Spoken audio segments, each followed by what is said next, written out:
When we say we are women, we mean that we are brave, we are strong, we are capable, we are unique, we are woman to woman.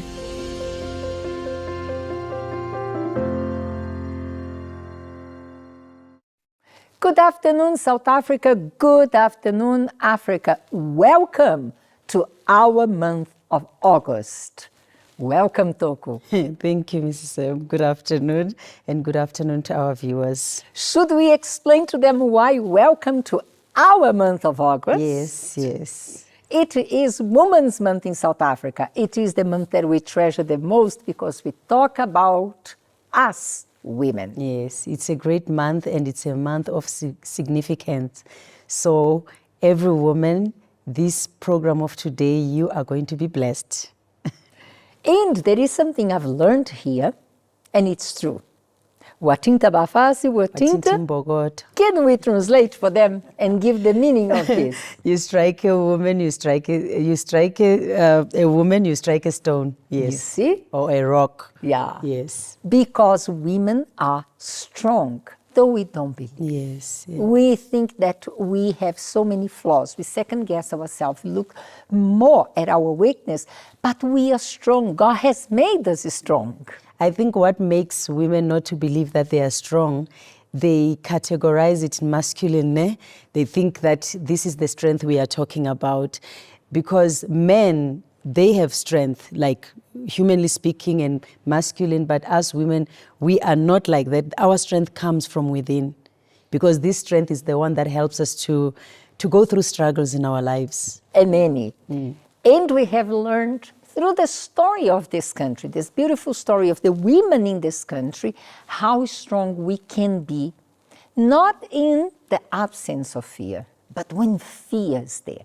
So we are going to make of this teaching from the women of 1956 who walked the streets from Pretoria to Johannesburg, or on the opposite, from Johannesburg to Pretoria, to give their petition so that they could work. And in that moment, not a moment, I think good 2 hours of walk, they could have been killed. Yes. But they faced. Especially those times they could have. They could have. Yes. Next week, we are going to bring more understanding about what happened on the 9th of August, 1956, and why we treasure so much the month of August. And we learn, we rewind the past so that we can learn in the present and project for the future. And you know this term, watinta bafazi, watinta mbogoto, meaning that you strike a woman, you strike a rock, it suits very well with them and with the 9th of August, because really, as you mentioned, that they could have been killed.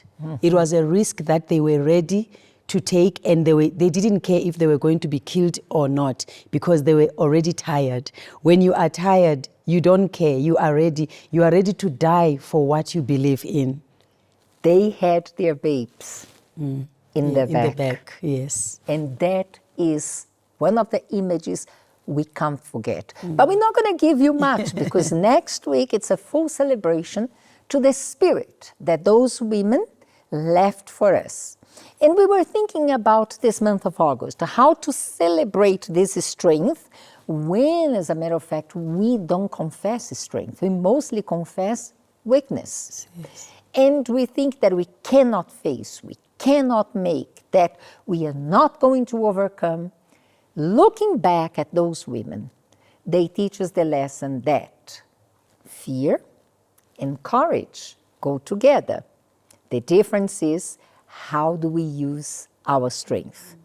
So we are going to share with you today those who had to apply strength to overcome their past. Did they make it? We shall find out. We are going to hear the story of Maria. Maria didn't know her father.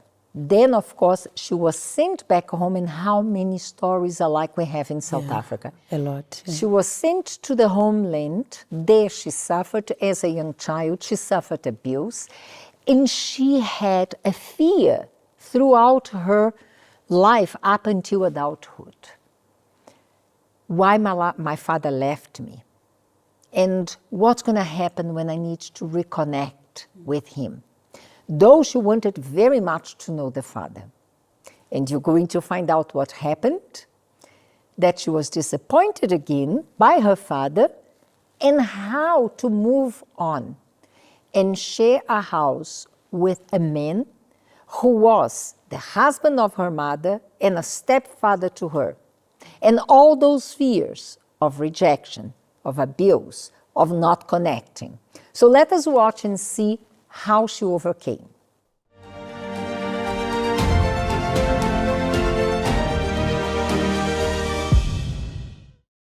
I'm Maria Mdluli. My growing up, I was brought by my mother to my grandmother. I was a small baby.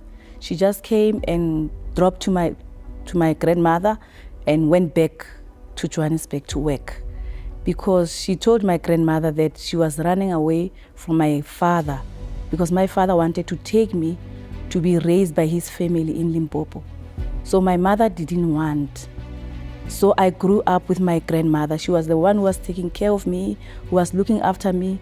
And I grew up not knowing my mother, because my grandmother was the one who was always there.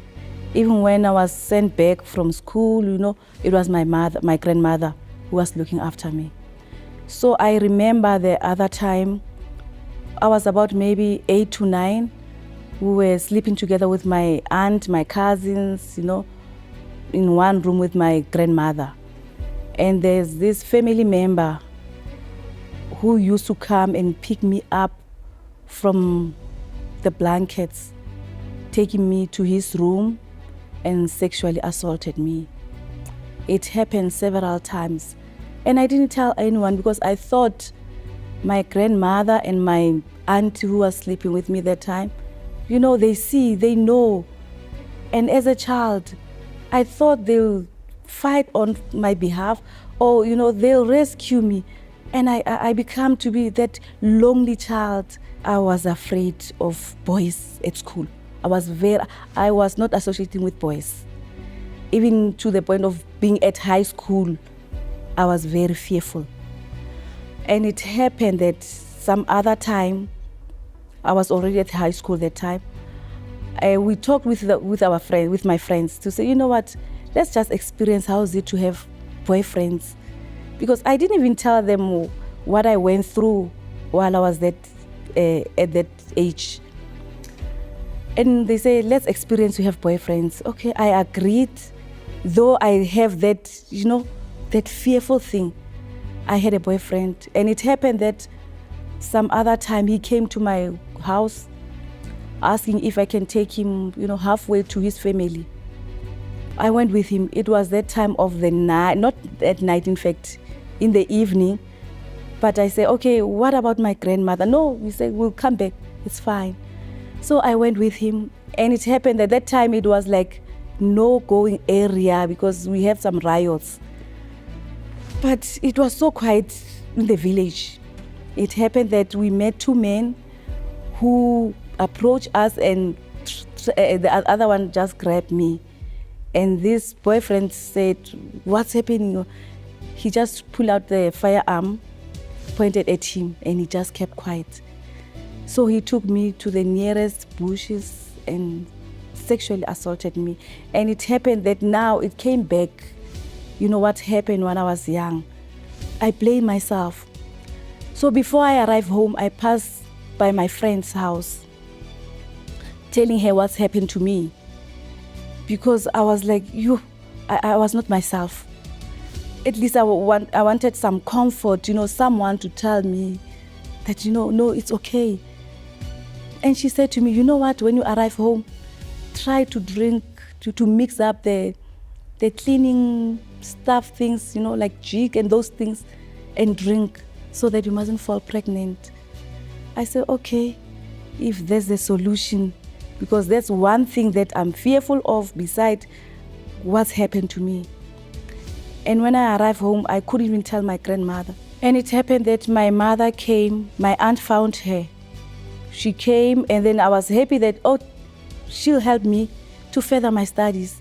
But she said to me, no, I can't be able to help you. But you know, your father is working somewhere at the nearest surrounding, police station. He's a police officer. And I said, oh, and she said, he's the one who can take you to school. She gave me the names and the address for me to go there. I didn't know my father. I never met him. It was gonna be the first time I approached him. The way he was, and he looked at me. I told him, who am I? And then he asked me some few questions. I told him, who am I? And he embraced me, said, oh, you are my child. I was happy. I was relieved. Though I didn't have that close relationship with any, a male person, because I grew up fearing them, far away from them, I may say. He took me back to my aunts. We exchanged the numbers, and I had hope that things will change. At least I found my mom, though she couldn't help me, but my father is here now. It was like days passed, no call. I tried to call back. Okay, I found him first time and he said, I'm still busy, I'm very busy, I'll come back to you. A month, 2 months went by, nothing. And it happened that my mother came to my aunt to take me to stay with her because they bought a house somewhere in Joburg. And she told me that you are going to stay with your stepfather. And it didn't settle me well.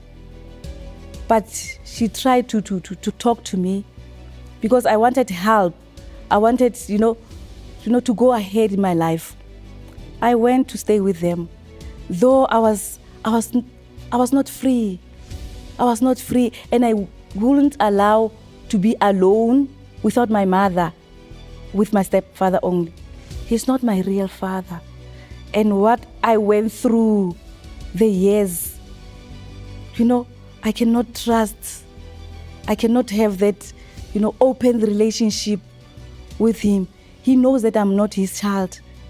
What if, the way I was fearing men could happen? So I was avoiding that. I was not to be able to say, let me just face my fear. No, I was just afraid.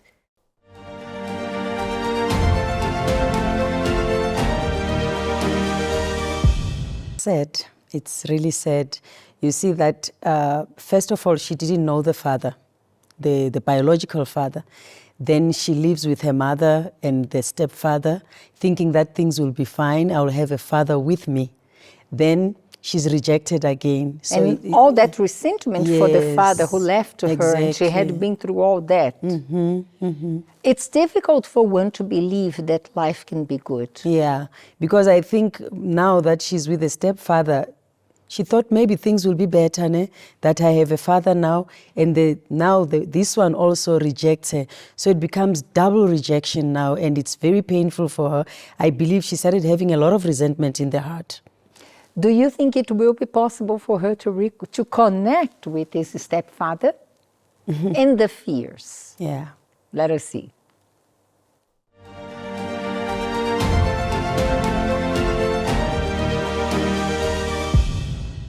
I was coming to stay with my aunt. She was the one who was coming to church. So she introduced me. When I arrived for the first time, it was amazing. It was so full that time. It was like the basement place was hot. But when I left, it was something that was taken away from me, from my shoulder. I felt light. And I said, you know what? I have to come regularly. I remember I told myself that, you know what? The time I get the job, I'm not going to look after my parents. I'm just going to, taking them like they are no longer there. They are not in my life. I said, I'm going to revenge. I'm going to pay back what they did to me. But when I used to come, I learned about, forgiveness. And when I think of them, it was not easy. It was not easy at all. To the point that I say, this is bothering me. Let me go and talk to the pastor to tell him what is happening with me. I want a breakthrough and I've got this with me inside. Okay, I tried, I forgave my mother. It was like coming through. But to my father, I said, no, that one is out of my life. He's not my father. No, that one is something. But I was not getting that peace. It was not giving me peace.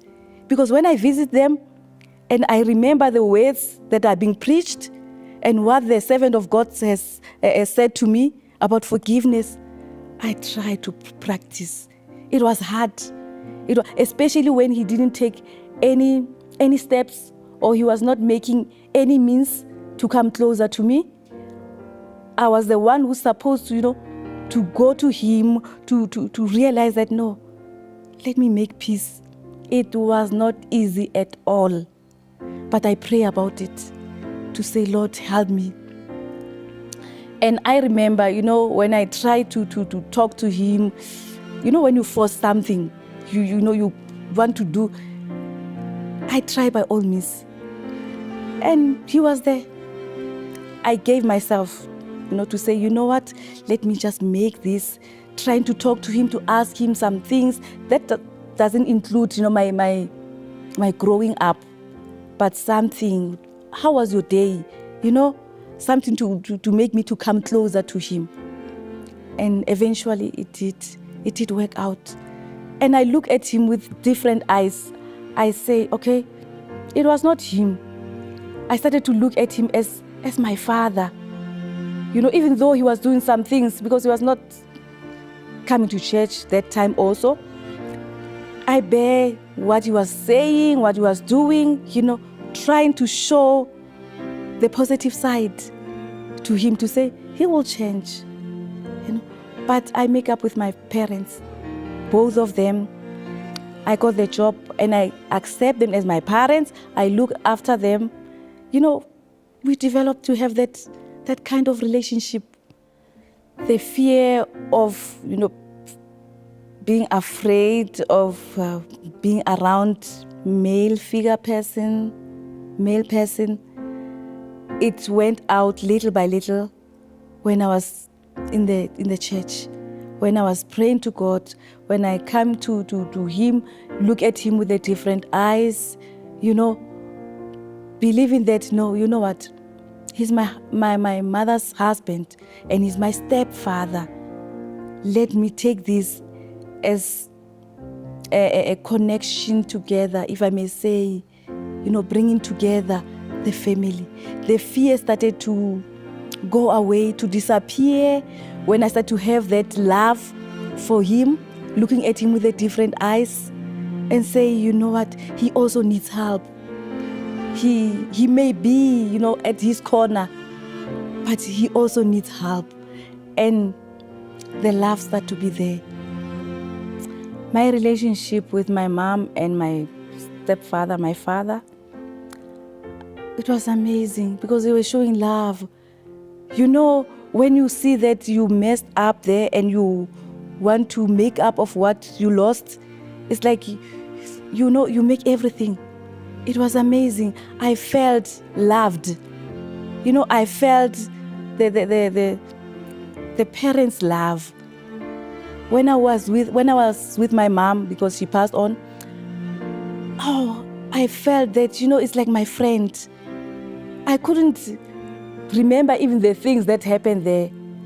It was, even though she was this secretive person, because when I try, maybe, we talk about some things that happened, she was very secretive. She could just change the subject. But the love was there. The love was there. She could even always saying, my child, I'm sorry about that. Say, no, forget, it's fine. She was always trying to, thinking that I've got something against her, a grudge or what. But I always tell her, no, I do love you also. Because she was always telling me, I love you, my child. And with my father, it was amazing. It was amazing. Though now I'm left with him, my stepfather, I don't even look at him as the stepfather. I love him as my father because he even have that thing to say, my child, my baby. That was like, really? But it was amazing. And I was like, okay, my God, this is only your work. Because he even comes with me to church. When although we don't stay together, he visits me regularly, of course, and he sees me as his daughter. And I take him as my father. So our relationship is amazing. I love him and he loves me. So that's what is amazing.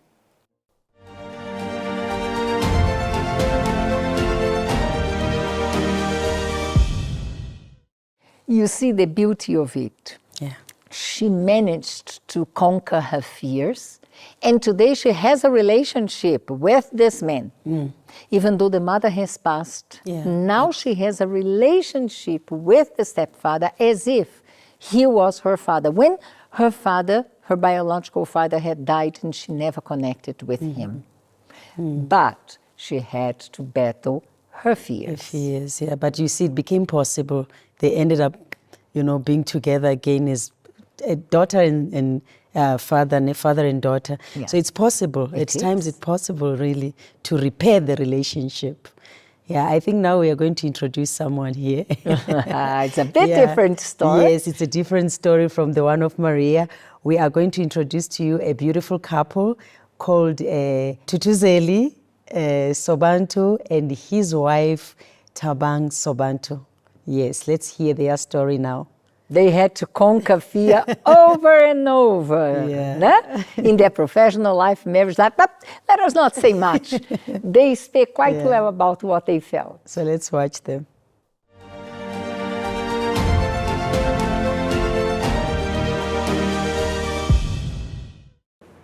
My name is Ntutuzeli Sobantu, and I'm Tabang Sobantu.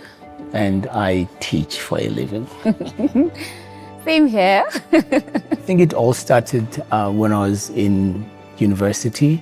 I was doing mathematics, and different agencies from overseas and local as well that were sorting talents, not really talents, but people who were doing mathematics, science, and English. And so that's when I started realizing that there could be, an opportunity, and that interest, was aroused in me.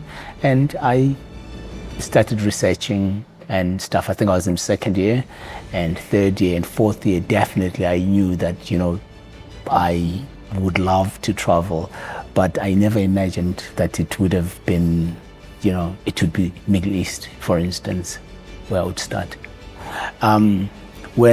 When I got to the country, like from the airport, I could see people wearing like dresses, men wearing dresses, and that was the first time for me to see that. It was weird, and dresses, and had turbans and stuff.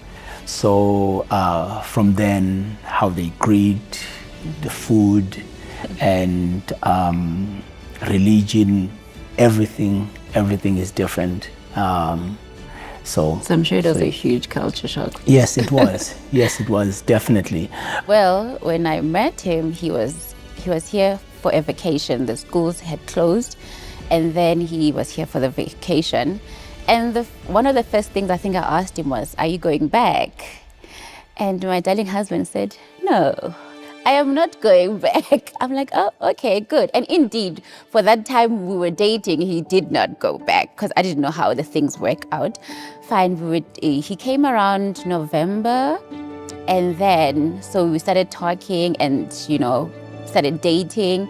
And I raised that question because I told him that if you're not going to stay, I need to make up my mind and think whether do I want this or not, because I don't want to find myself caught in the middle of this journey. So I asked him and he said, "No, I'm not going anywhere." I'm like, "Oh, okay, cool. Now we're working on this." Fine. And then we date, we talk, we get to know one another. And as time progresses towards August, my darling husband says, "I have to go." I'm like, "But you said you're not going." And now I've grown to love him even more. We know, you are mine and I'm yours. We are there, we know that. And he's like, I am going. I'm like, okay, but you said you're not going. And I understood because the schools are reopening. The academic year, that side is different. It starts from September till June. So he was here during the holidays and until he continued just to be with me. But then he said he was leaving in August. And I said, oh, okay. And my heart was a bit like broken. I'm like, oh, I've spent the entire 8 months, 9 months with this person and now he's going. I'm like, oh, okay.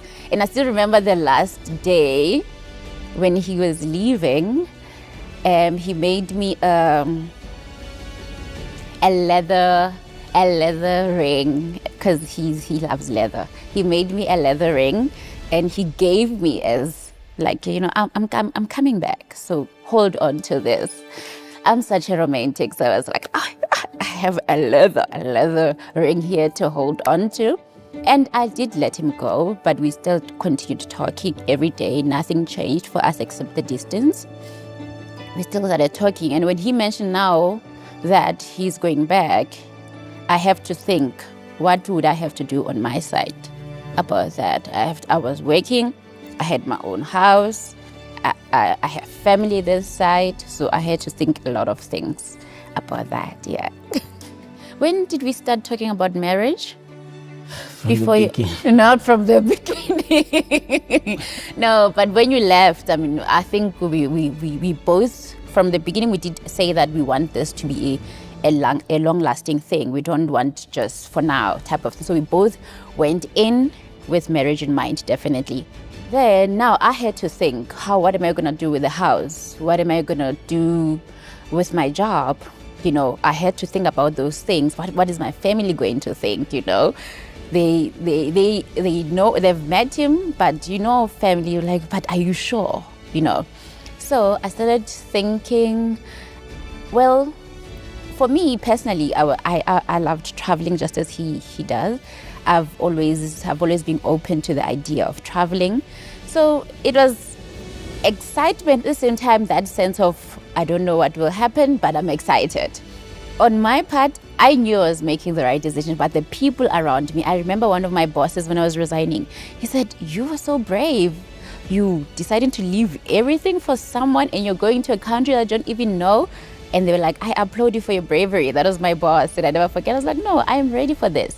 And others were saying like, but you don't even know where you guys are going. How are you going to live there? Why don't you work a bit or let him come this side? A lot of ideas because people were fearful.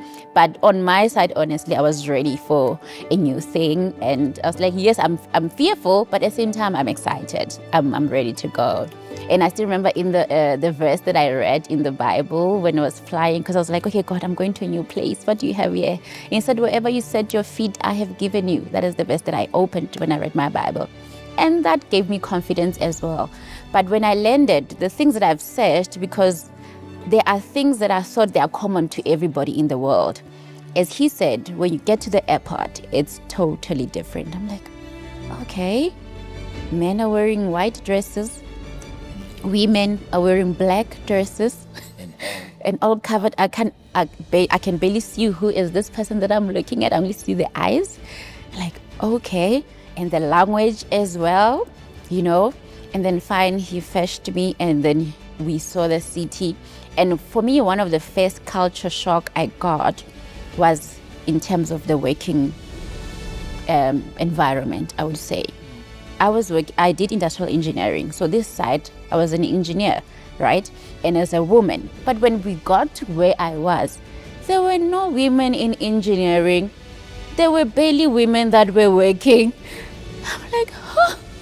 I was shocked because I still remember when he would leave to go to school, I would take the car to go to the city and say, oh, I have my CV. When I walk around, there's nothing.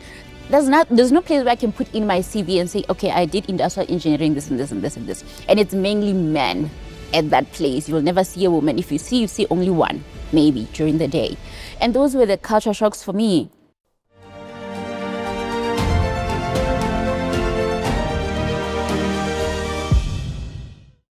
Oh my gosh. And this is just the beginning of the story. There is so much more. You see how many changes both of them had to face along the years so that they could establish themselves professionally and also being married. Because I remember well, Taban said, I'm only going to marry someone who is from God, who is really a man of God. But I don't think she was prepared to the fact that she would have to move away and stay away. Now you're going to see another fear. They want to start a family. Being away from home, but having that mentality that they would like to have a child. How do you think about having a child in a country that is so different than yours, far away from family that could assist somehow, and how to bring up that child? It's hard.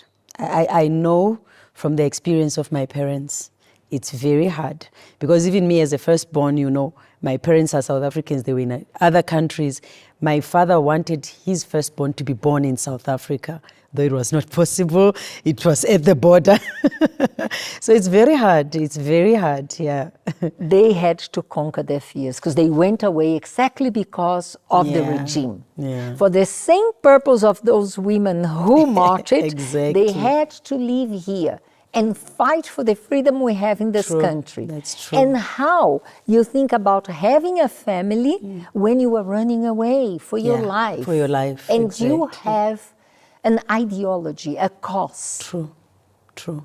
And they wanted you to be born in South Africa. They wanted, yes, okay, I was born at the border of South Africa anyway. It happened. Their dream came true, but not in the way they wanted. It was very difficult. So I can imagine, this couple, trying to plan a family there. It's something we know very well because we travel a lot. Yeah. It's something that we know that it's not easy in other countries to adjust. The cultures are very, very different. Everything, the language. Imagine now with children in that place. Yeah. Let us see if they conquer their fears and if they made it.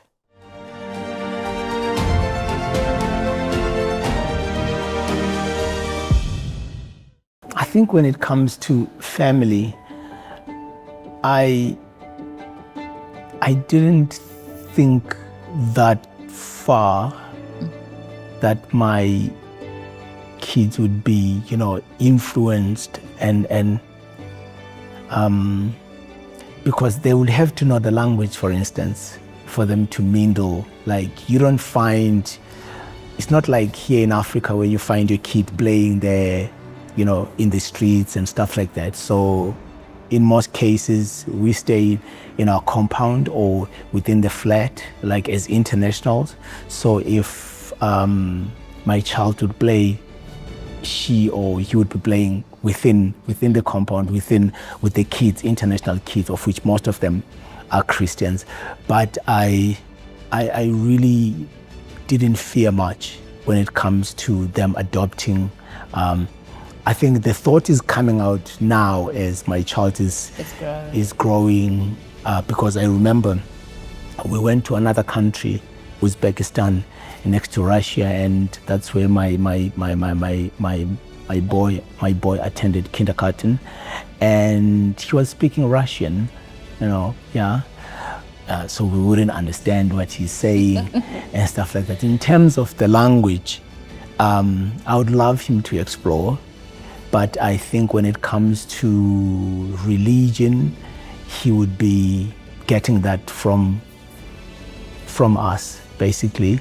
We were in Oman, and I think for me the fear was it's just the two of us there. We don't have anybody else apart from our colleagues.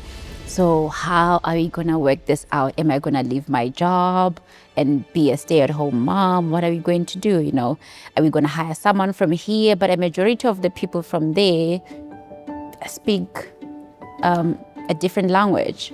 So, but we eventually found a way out, and then we asked one of my sisters-in-law to come and help us with our son while I go back to work. So that worked out perfectly for us.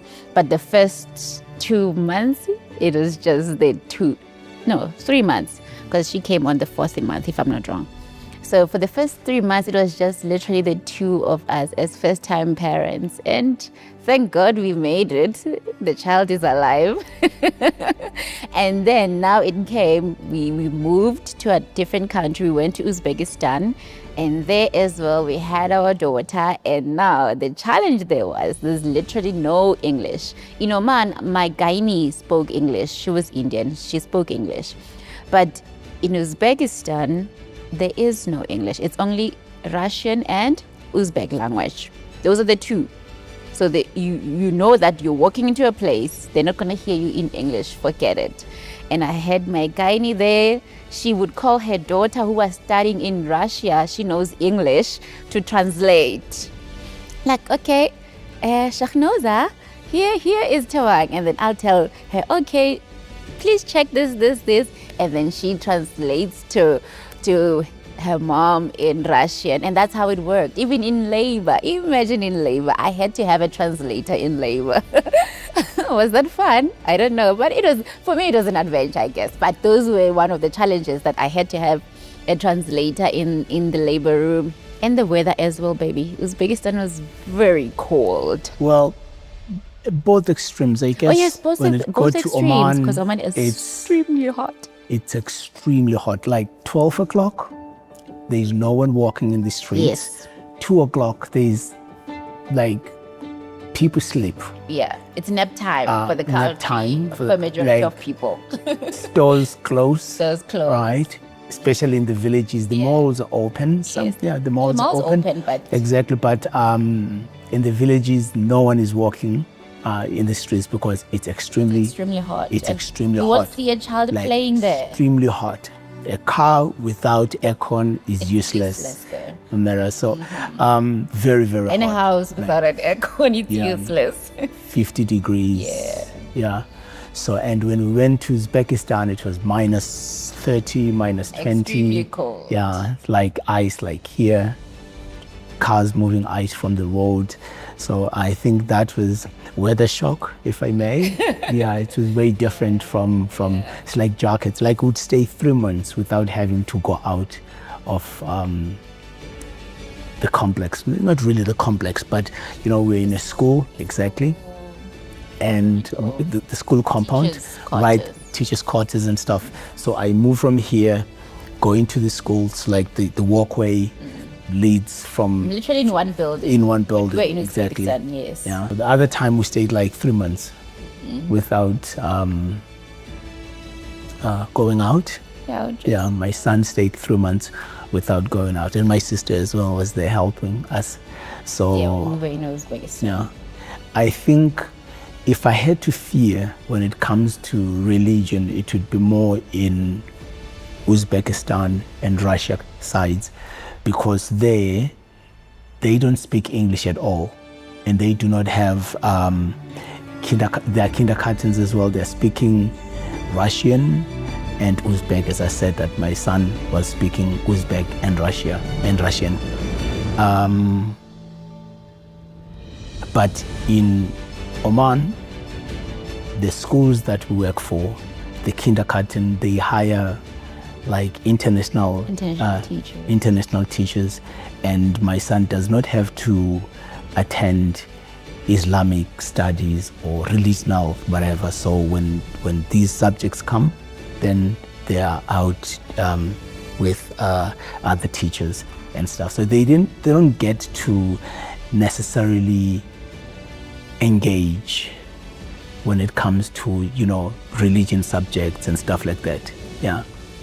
Because there are other international kids that are there as well. So I think the fear is toned down. Yeah, but it's something we're constantly thinking, and so we bring them up knowing that there is this as well outside. Yeah, it's there as a thought, and it's just a small fear.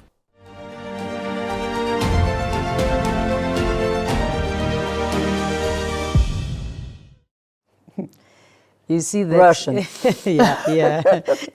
And you see the courage they had, because if you think of that country, Russia, all these places, totally different from Africa. It's like another planet, ne? But yeah, they still had another child again, 2 kids in that country. See how difficult it could be with children. And then children, what language are they going to speak? Because both you and their husband, you speak different kinds of languages. But they still had courage even to make children there, And then now, again, another change, a shift comes. Let's go back home. And home, what happens home now? Let us find out.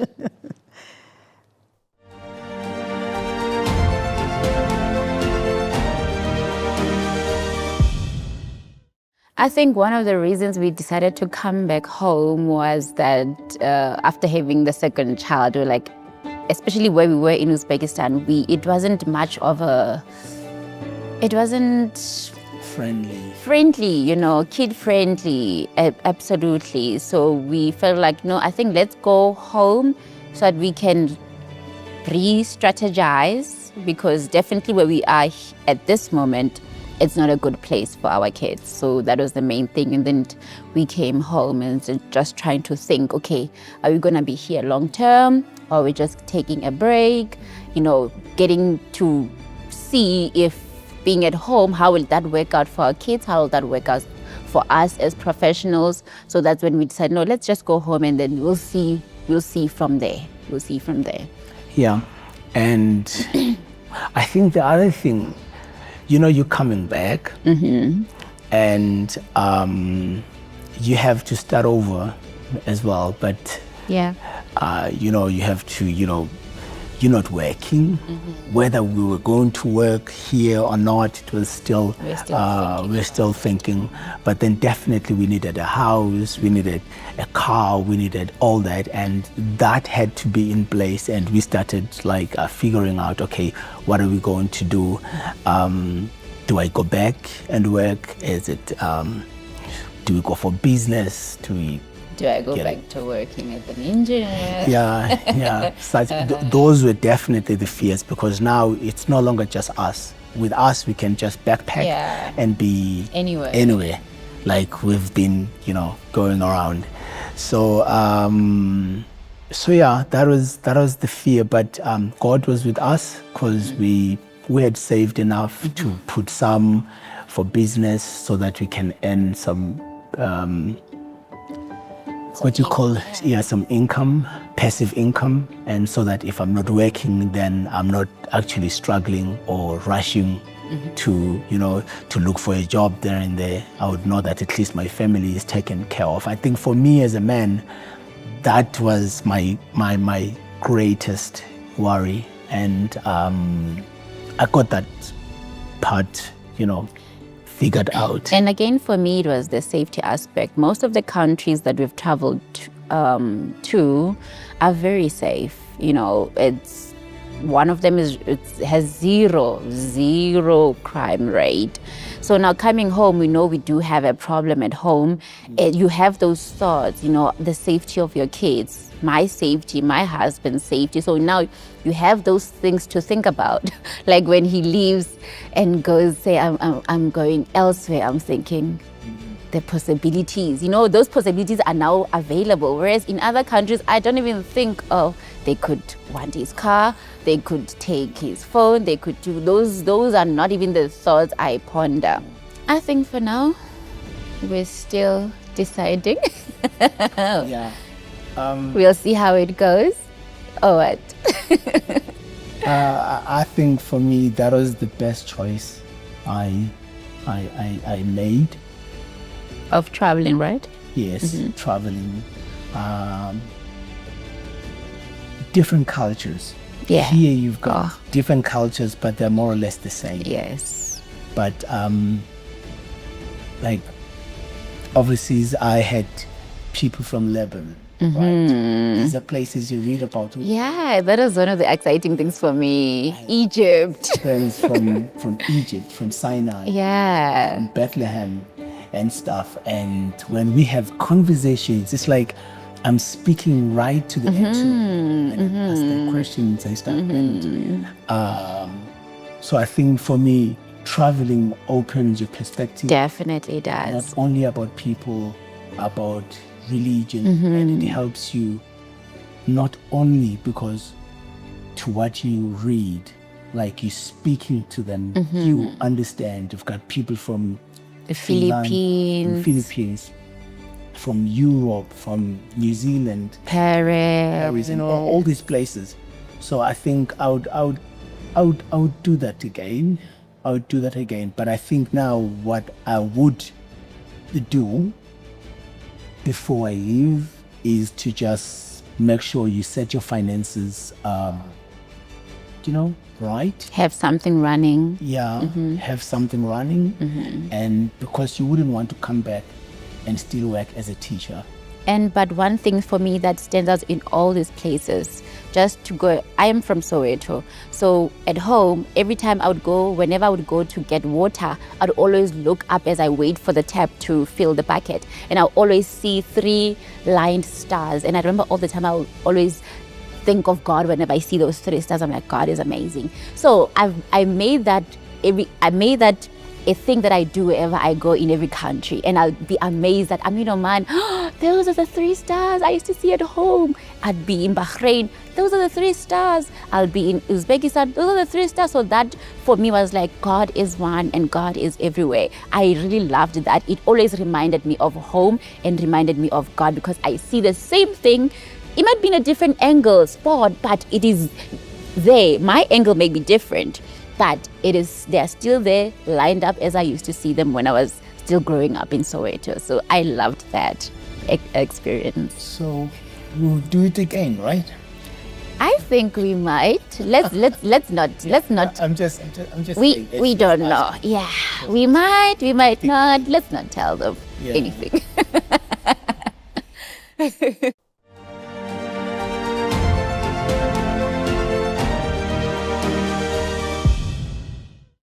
Not only being back home and starting all over again, we had Taban here for the show this year, and also saying, but we're ready to go if that is the case. Yeah. They're living like pastors. They're nomads. I think they are getting used to live just like us. Yes. Isn't that? They might as well join us. Yeah, they can come. Toko, we're talking about the fears they conquered. Would you have anything you could share with us that you had to overcome fear in the past? Yes, it's a lot. I have a lot. I'll mention only one. In the past, in the beginning, my father, because he was in another country, and my mom, so we had to be taken to another country to study there. I would say Tanzania. Yeah, there was a school called Solomon Mahlangu Freedom College. It's named after Solomon Mahlangu. Yeah. They know, the South Africans, they know him. So when I was going there, my father told me that now, though you are young, you are going to fend for yourself, not financially speaking. They won't be dead going like if you are beaten in school or someone is doing something to you, Daddy this and this, then Daddy will go there with you. Because you were Daddy's girl. Yeah, very much. So I had to, Mrs. M, I really had to forget about my dad. Okay, my mom, I love my mom as well, but my dad was like protection for me. So when I was sent there together with my cousin brother who's in Pretoria, it was a jungle. Though our teachers, those who studied there, if you are from exile, who studied there, our teachers were most of the parents. They took only the parents for protection. They couldn't take an outsider. So we were there. I remember the first time that I had arrived, it was 2 days. We were sleeping and a thief came in and naked, but totally naked in Tanzania. Gosh. And it happened to be Maasai, Tanzanian Maasai, yes. Naked and was so shiny, but shiny. Then, of course, I slept. I said, no, I'm not going to move because what if he kills me? And then, okay, later on, they took whatever they took from us. Then the following day, in the dormitories, when we were called, the meeting was called, then we were told, now, welcome. They gave us guns, Mrs. M. Oh my gosh. I remember I was holding an AK-47. I've never touched it. I used to see it from my dad. Then we were told that like in school, we didn't have guards. So each one of us, we are going to be guards on that day. How old were you? I think I was 13. Oh my God. Yeah, you are going to be guards and all that. I think in their minds they thought, oh, of course, your dad is a freedom fighter, you know how to use a gun. But my father has never taught me how to use a gun because I'm a girl, you know. And 13 years old. Yes, and then I said, no, I am not going to touch this gun. What if it shoots me?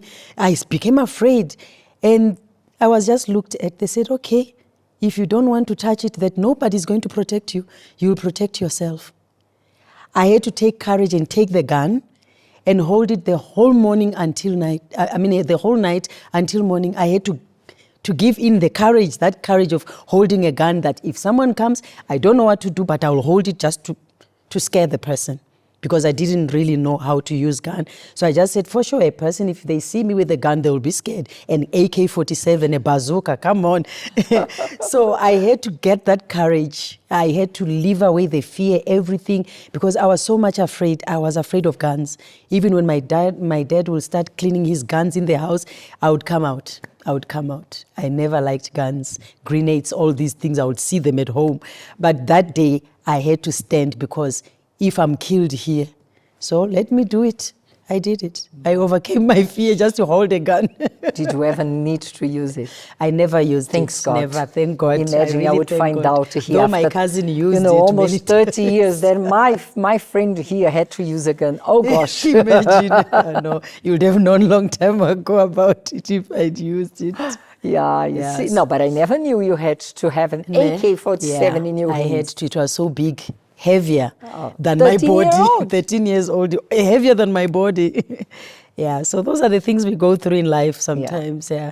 When And we're then- talking about overcoming the fears of the past, is that because we have been there. Yes. And it's easy to talk about that today. But who knows if today you're going through a situation Yes. which you need to confront your fears, isn't That's that? true. That's true. Can I ask you a question too? I know, Miss M, you worked for the corporate world back in the days, and you were this go-getter person and a woman. I believe you worked with a lot of men. Yeah. I could see in the picture there in the book as well, from Yeah, wound to scar. mostly. Yes, I saw that. Did you have to, because you know, as a go-getter, a woman, you become a threat to people, especially men. You know, so in those times, back in the days when you were working, were there any instances or times that you had fears because you are working with men and you had to overcome those fears? I had to, because as a matter of fact, before getting married, I didn't know I was going to get married. I had already signed a contract to stay and work in Switzerland. Yes, I remember you said. And working with men. I was the only woman in the organization who was in the position I was, moving to Switzerland.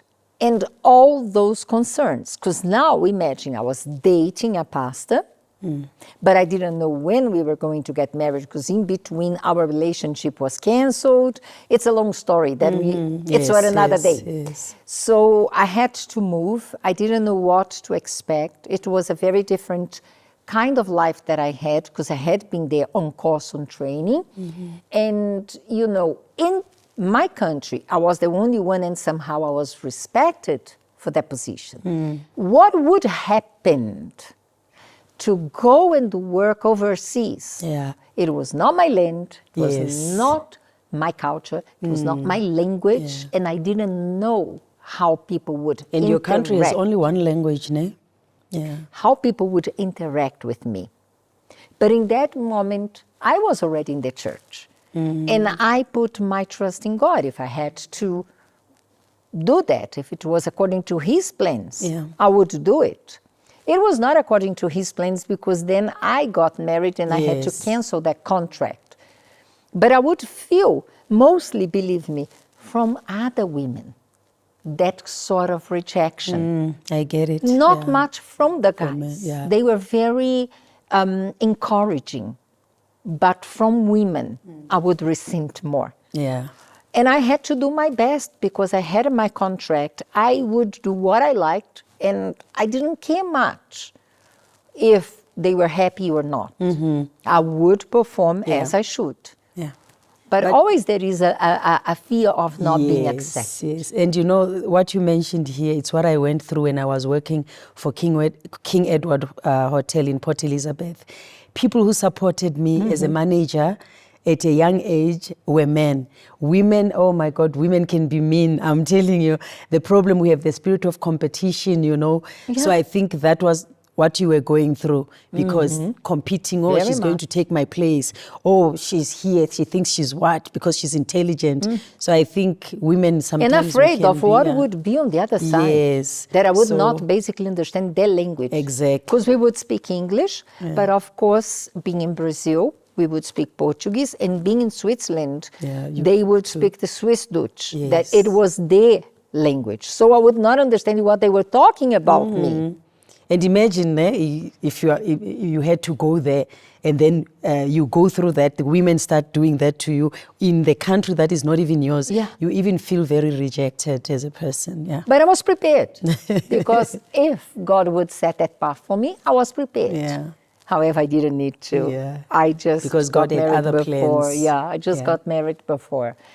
So that is the thing we have to face. And I Yes. think we could take the opportunity here and use of this month of August to draw a lesson. Yes. Women, be our best sponsors, our best supporters. supporters. Because unfortunately, what we see is that women going against women. But a lot, even on social media, it's always like that. They don't support each other, bashing each other. You know, someone is going through something, they add on it. Mostly it's women, it's not even men. Imagine if those women of 1956 Oh. would look into their differences. Yeah. They And what would made not- them overcome whatever they wanted, it's because they were united, they were one. And God honored, because God honors something that is, unity. Unity is power, actually. That's what Yes. we usually say. Yeah. Unity is power, yeah. Imagine if we would have been enjoying of this freedom of today with so many opportunities for women Yeah. because of the women of Yeah. 1956. It's true. It's true. Beautiful indeed. A story of these women, powerful women, not powerful in strength, but inside. If someone asks me what is my favorite holiday, of course, not talking about religious feasts, religious holidays, Yes. but holidays with meaning, With meaning. there is nothing like August 9. Exactly. Nothing. And we should learn from them. Yeah. We should learn from them. Most of them are no longer even alive today. But I think only one. Most of them are no longer alive, but they left a legacy. I They think left it's a only legacy. Sophie de Bruyne. I forgot the Bruyne. name. Yes. I think she's the only survivor of that march. And their we legacy did not congratulate- die. No. Yeah, it did not die. This is the strength of women. We can leave a legacy. You see the point that we wanted to show, that even to overcome fear, you need to find strength. It does not mean that you're going to face that without any fear. Yes. You will. You will ask questions, how about tomorrow? You will have to start all over again. And where does it come from? Strength. Strength is what propels us to go ahead. But now, where do we get strength from? That is what it all means for today. Yeah. All right. So what it all means today, I always say to people that, everything in life is a risk. I even tell the ladies who always ask me about doing the work of God on the altar, sometimes they are afraid, they have fears, they have their fears because of things that they hear. I always tell them, even if you don't do the work of God on the altar, life itself, it's a risk. You wake up, you go to work, it's a risk. You don't know what will happen to you on the way. You don't know if you're going to have a car accident or whatever. So everything in life is a risk, but which risk are you willing to take? That's where, for me, that's what I can say, that which risk are you willing to take as a person? Because at the end of the day, we always have to take risks. If we do not take risks, we will never move ahead. We are going to be stagnant. And you know what happens to water that is stagnant? It ends up smelling, meaning that you will go nowhere, you will not be able to do anything in life, you will not overcome anything, because to To have this kind of life, risk takers, to become a risk taker, you need courage. And the courage we have can only come from God, because the humanly courage is limited, is very limited. You might have courage in something small because you know that this won't need efforts. But with the courage of God, you can go anywhere because you know that it's not you, it's God who's going to help you overcome whatever you have to overcome or achieve what you have to achieve in life. So life is a risk. If you are a risk taker, then, and you trust in God, because it's God who's going to give you the strength, give him a chance and he will give you strength for you to have this courage and overcome everything that you need to overcome. And I'm going to share with you God's point in this. And we could not select any other Bible verse if not Philippians 4:13. Because it says like this, I can do all things through Christ who strengthens me. And this Bible verse is widely preached in the church. You can do all things. But did we really understand that when it said we can do all things, it also means we can go without, we can be deprived, we can be denied, we can be rejected, we can be falsely accused. And how to overcome it? How to dictate that the past will not dictate our present and our future? Only turning to God. Because it doesn't say that on our own we can do all things, that the strength comes from us. No, it says through Christ, he is the source of our strength, because he had to face fears as well. Or do you think that when he was heading to the cross, he did not fear? So much so he said, God, if it is possible, pass it away from me. He had that down moment to say, if it's possible, please. If it is not, may your will be done. So because he faced his fears, he conquered his strength. And in him, through him, we can do all things.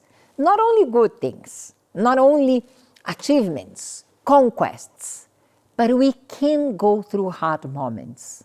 We can be betrayed. We can be ill-treated. We can go in want. We can be tested in our faith. We can be mocked because of our belief. But through Christ, we will withstand. He, through his strength, will strengthen us. So what is it that you're going through and you say, I don't have the strength. I cannot accept this. Today I wanted to tell you, not only for conquests, but the strength from Christ is to overcome whatever you're going through right now. Through him, you will make it, because you can all things. Toku, there are those who might be going through difficult. We're celebrating those who overcame and we overcame. Yes, yes. But probably we have people out there who did not overcome. Fear is still ruling their lives. Yeah. Shall we pray? Yes, please. Let us pray. Our Heavenly Father, in the name of your Son, the Lord Jesus Christ, my God, I pray right now for this woman that is going through difficult moments, maybe in her marriage, workplace, or even at school, my God. Father, I pray that you give them strength. Some of them, my Lord, maybe they are going through rejection, being despised. They don't even know what to do. They've given up. They think that they don't have strength anymore to go forward.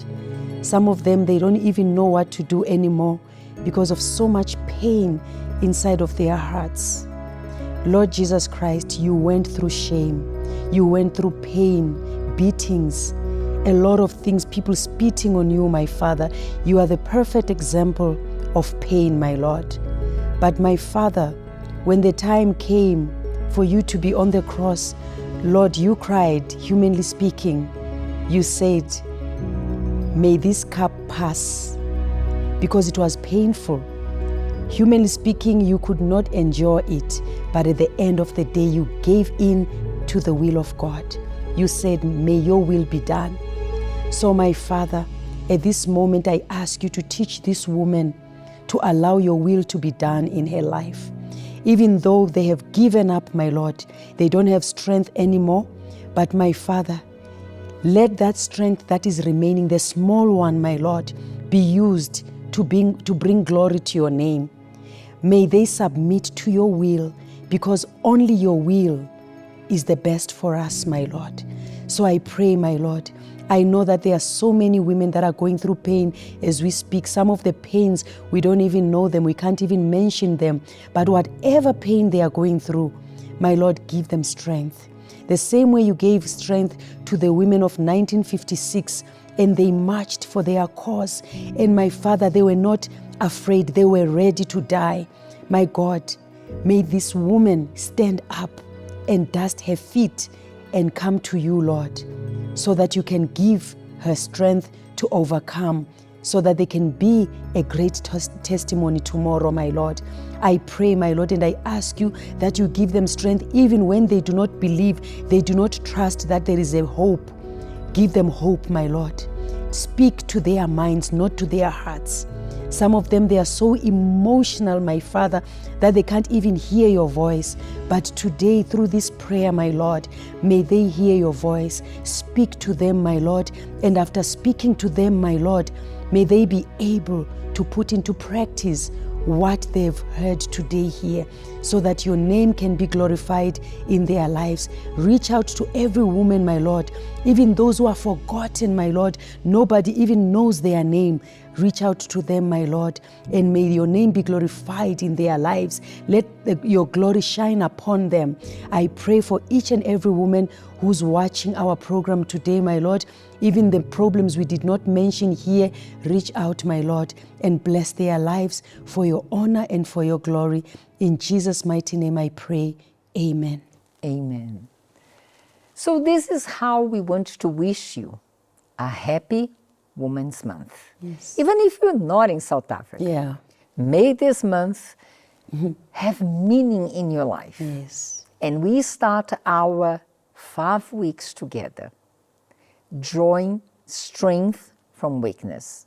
You know, difficult times make strong men. In our case, strong women. Strong women, yes. So the very difficult times you may be going through, they are meant to make you strong. Next week, we will explore one more, with more stories, how to overcome your fears when you're going through that situation. Is it easy? We shall find out together. Until then, God bless you all. Bye-bye. Bye.